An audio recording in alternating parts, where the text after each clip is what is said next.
지금 보고 있습니다. 그리고 또 갑자기 참을 수 없는 고통이 찾아옵니다. 날씨 너무 좋다. 정말 좋다. 왜? 빨리 와. 남모를 고민이 또 찾아왔군요. 화장실 때문에 또 깼어? 어허, 오늘 밤도 화장실 신세네요. 화장실만 찾지 말고 전문의를 찾아가자. 과민성 방광 증상, 이제 참지 말고 가까운 병원을 찾아 상담받으세요. 참지 말고 찾자. 과민성 방광 증상 전문의를 찾아가세요.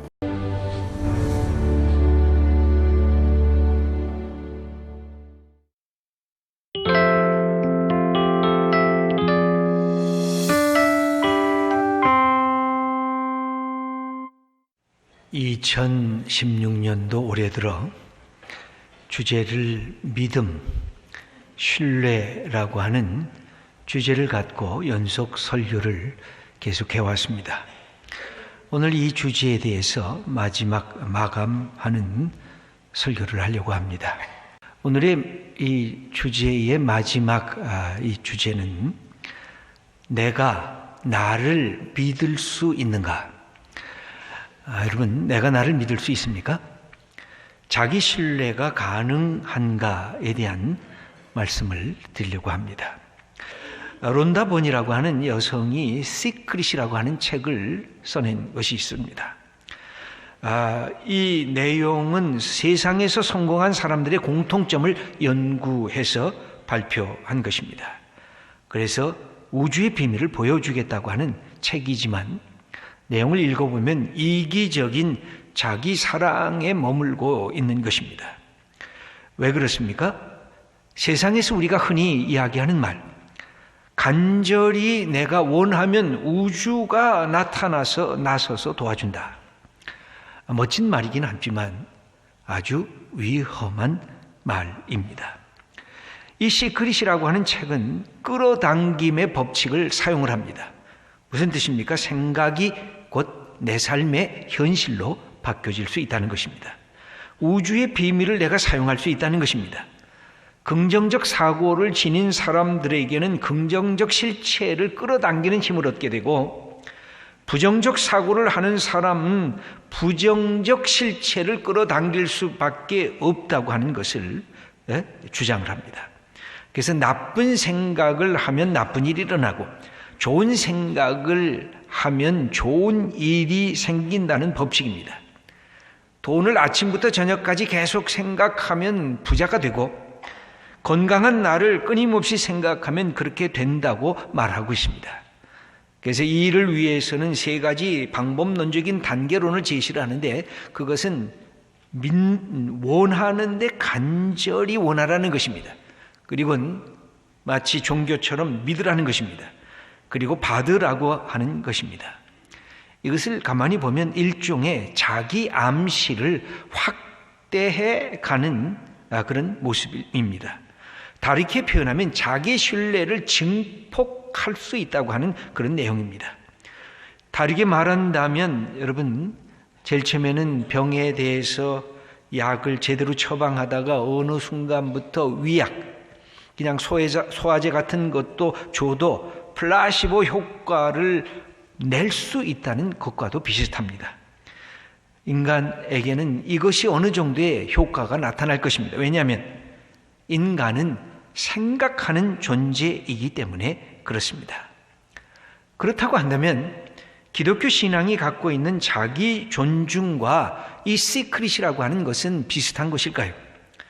결코 그렇지가 않습니다.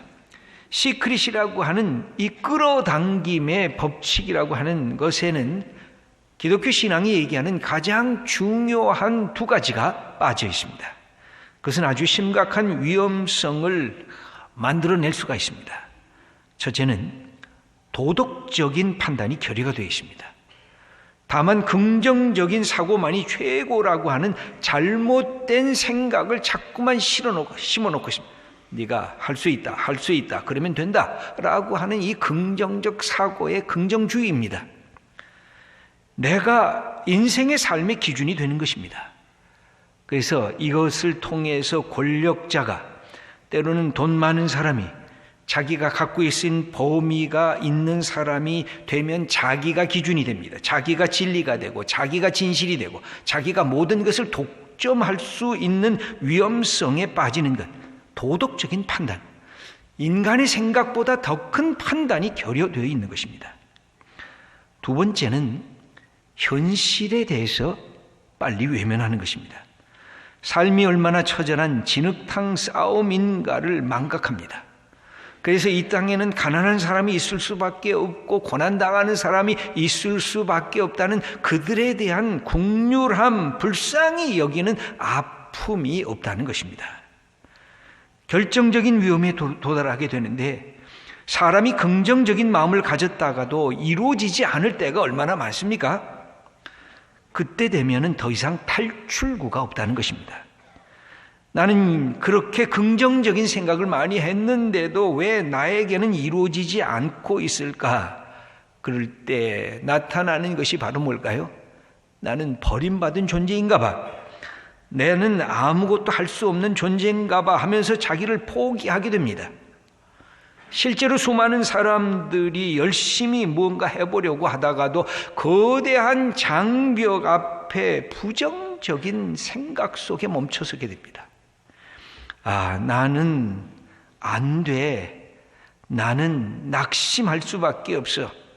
나는 슬퍼. 나는 결국 흙수저일 뿐이야 하고 자포자기를 하게 된다는 것입니다.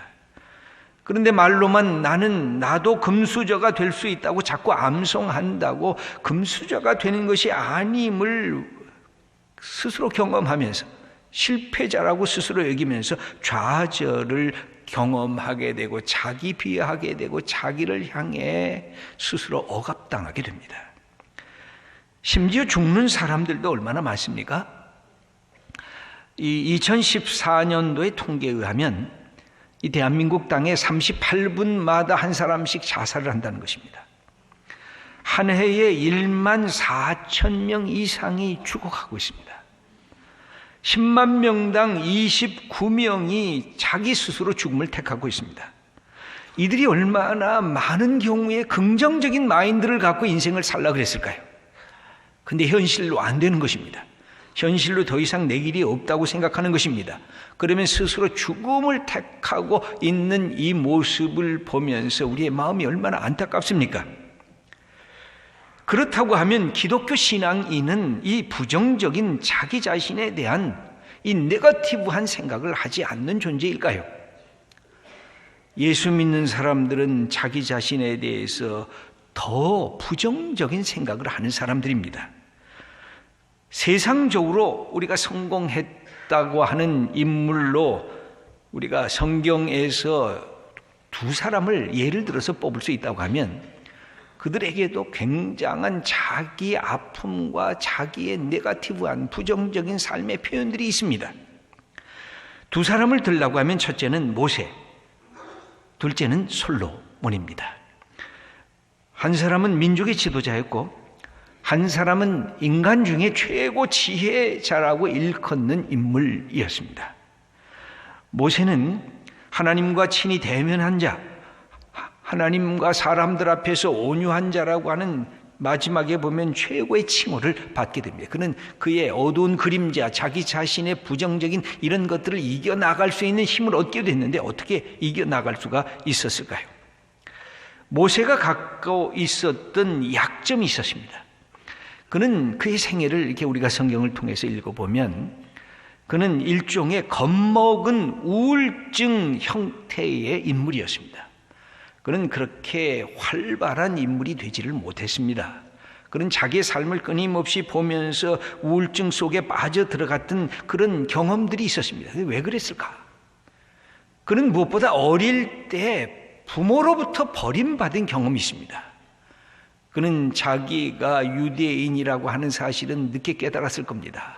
그런데 자기 속에 부모로부터 내가 어머니, 아버지라고 부를 수 있는 분이 없다는 사실은 일찍 알았을 것입니다. 그는 모세는 청년이 돼서야 자기 민족에 대한 열정이 불타올랐습니다. 그래서 자기가 얼마나 나라를 사랑하는가 과시하고 싶었습니다. 유대 백성들이 애굽 백성들에게 고통을 받을 때 나가서 중재하려고 했습니다. 애굽 사람이 유대인들을 때리고 채찍질할 때 자기가 과감하게 나가서 그 애굽인을 때려 죽였습니다. 그런데 그것이 들통이 났습니다. 그는 자랑스러운 민족 지도자가 되기를 원했지만 이스라엘 유대인들도 그를 지도자처럼 여기지를 아니했습니다. 그래서 그는 도망갈 수밖에 없었습니다. 광야로 도망갔습니다. 광야 40년 동안 그가 경험했던 것은 그것이었습니다. 나는 할 수 없어. 나는 못난이야. 나는 능력이 없어. 나는 형편없는 존재야. 우울증에 겁먹은 형태의 인간상으로 남았습니다. 자기 속에 이 버림받은 이 상처를 극복할 수가 없었습니다. 그래서 하나님께서 이 모세라고 하는 인물을 민족의 지도자로 세우시려고 할 때도 그는 이것을 쉽게 받아들이지를 못했습니다. 거부했습니다. 나 안 하겠습니다. 내가 무슨 능력이 있습니까? 내가 무슨 지도자가 될 만한 사람입니까? 하고 하나님 앞에서 계속해서 거절했던 모습이 성경에는 기록이 되어 있습니다. 출애굽기 3장 11절을 보면 모세의 마음이 여기에 드러납니다. 함께 읽어보겠습니다. 모세가 하나님께 아뢰되 내가 누구이기에 바로에게 가며 이스라엘 자손을 애굽에서 인도하여 내리이까? 자기 정체성에 대해서 불안해했습니다. 내가 도대체 어떤 사람이길래 내가 바로 왕이라고 하는 이 거대한 권력자 앞에 내가 설 수가 있겠습니까? 내가 도대체 이 백성을 어떻게 내가 인도할 수 있는 능력이 있겠습니까? 나 못합니다. 하나님이 자꾸만 하라고. 나 못하겠습니다. 나 말도 잘 못해요. 나 그만큼 지도자 될 만한 자격이 없어야 하고 도망갔던 그의 삶의 어두운 그림자, 그 가슴에 맺혀 있었던 부끄러움이 그를 억눌렀어요. 여러분, 모세하고는 정반대적인 인물이 또 성경에는 기록이 되어 있는데 하나는 그 사람이 솔로몬입니다. 솔로몬의 특징은 자기 도취형이라고 할 수가 있습니다. 그는 처음부터 하나님 앞에 지혜와 총명의 인물로 인정을 받았습니다. 그럼에도 불구하고 솔로몬에게도 어려운 그림자가 그의 삶을 내려 누르고 있었습니다. 그것은 자기의 전임자가 위대한 다윗 왕이라는 것입니다. 아버지가 다른 사람도 아니라 다윗 왕이라고 하는 것이 끊임없이 솔로몬의 마음에 억압이 됐습니다. 사람들은 얘기하면서 너의 아버지는 이러했는데, 너의 아버지는 위대했는데, 그 말을 수없이 들었을 것입니다. 늘 아버지와 비교의 대상이었습니다. 그래서 솔로몬은 무엇보다 성공, 업적, 아버지보다 더 큰 일을 해야 되겠다고 하는 그 야망에 불타올랐습니다. 다윗보다 더 높은 것을 내가 해야 될 거다. 그는 그래서 다윗이 짓지 못했던 성전도 과감하게 졌습니다. 그리고 이런 사업 저런 사업을 수없이 벌려댔습니다. 그런데 마지막은 그는 몰락이었습니다. 허무였습니다. 솔로몬이 썼다고 알려진 전도서에 보면, 전도서 2장 4절 이하에 보면 자기 자신의 독백이 나오는데, 여기에 독백을 한번 읽으실 때 무엇보다 여기 무슨 얘기가 나오냐면 나를 위하여, 자기가 자기 자신을 위해서 얼마나 고군분투했는가, 그것이 쓰여져 있어요. 그 나를 위하여가 반복해서 나오는데 제가 한번 읽어보겠습니다. 나의 사업을 크게 하였노라. 내가 나를 위하여 집들을 짓고 포도원을 일구며 나를 위하여 수목을 기르는 삼림의 물을 주기 위하여 못들을 팠으며 은, 금과 왕들이 소유한 보배와 여러 지방의 보배를 나를 위하여 쌓고 또 노래하는 남녀들과 인생들이 기뻐하는 처첩들을 많이 두었노라. 그가 사업도 많이 하고 일도 많이 하고 보배와 금과 은도 끊임없이 모아들였는데 그 핵심은 뭐냐면 나를 위하여서요. 하나님을 위해서도 아니고 자기가 왕인 자기의 국민과 백성을 위해서도 아니었고 나 자신을 위해서 내가 얼마나 괜찮은 인물인지, 내가 얼마나 내 아버지 다윗보다 위대한 왕인지를 과시하기 위해서 그렇게 했다는 것입니다. 여러분, 우리는 어쩌면 모세 읽는지도 모르고 어쩌면 솔로몬 읽는지도 모릅니다. 우리 속에는 이 두 가지가 우리의 삶을 이렇게 지배하고 있습니다. 어떨 때는 나를 숨기고 싶고, 어떨 때는 나를 드러내고 싶고, 어떨 때는 집착성 환자처럼 거기에 몰입하고, 어떨 때는 그것을 다 잊어먹은 것처럼 큰 활개를 하지만 속에는 뭐 하나님을 위해서도 아니고, 이웃을 위해서도 아니고, 가정을 위해서도 아니고, 가만 들여다보면 나 자신을 위해서 그렇게 수고하고 땀 흘리고 성취욕을 향해서 달려왔던 우리의 삶은 아닌가 되돌아보게 됩니다. 오늘 시편 42편에서는 바로 이것에 대한 해결책을 우리들에게 가르쳐 주고 계십니다. 시편 42편의 이 시인은 우리들에게 말씀합니다. 네가 네 자신에게부터 친구가 되라는 것입니다. 네 자신과 화해하라는 것입니다. 네 자신과 좀 친밀해지라는 것입니다. 그래서 스스로의 자존감을 회복하라고 우리들에게 말씀합니다. 이것을 하려고 하면 여기에 이 시인이 한 것처럼 세 가지를 우리가 해야 됩니다. 첫째는 자기가 자기 자신에게 질문할 줄 알아야 됩니다. 여러분, 이것은 기독교인의 최고의 축복인 것입니다. 여기에 나타나고 있는 질문은 질책이 아닙니다. 자기를 향한 질책이 아닙니다. 자기를 향해서 직시해 보라는 것입니다. 그리고 자기를 격려하라는 뜻입니다. 5절 전반부를 우리 함께 읽겠습니다. 내 영혼아, 내가 어찌하여 낙심하며 어찌하여 내 속에서 불안해하는가? 자기의 영혼을 향해서 질문하는 것입니다. 네 영혼아, 내 영혼아, 네가 어찌해서 내 안에서 낙심하고 내 안에서 불안해하는가? 자기의 어두운 그림자를 향해서 질문합니다. 그러나 이것은 축복입니다.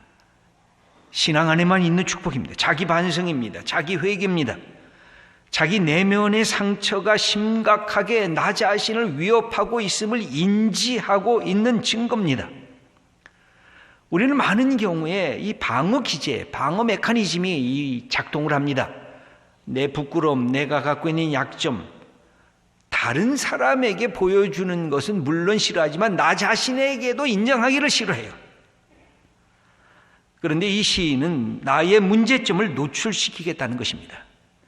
내가 대단한 사람, 내가 괜찮은 인물처럼 나 스스로 여기기보다는 나는 반대 길을 택하겠다는 것입니다. 나 자신에게 질문함으로 내 자신의 예자를 향해서 부인하겠다. 그것을 노하고 거절하겠다고 하는 뜻입니다. 나의 어두운 면을 직시하고 내가 가졌던 거짓된 자아상을 거절하겠다고 하는 선언입니다. 여러분, 자기가 자기 자신에게 질문할 줄 아는 사람은 엄청난 용기를 가진 사람입니다. 다른 사람이 질문하는 것도 꽉꽉 막지만 여러분, 우리들이 얼마나 그래요? 힘이 있다고 그러면 얼마나 그래요? 그런데 무엇보다 어떤 질문도 싫어하느냐면 자기가 자기 자신에게 질문하는 것도 싫어해요. 그 변화가 없는 거예요. 이것은 굉장한 용기입니다.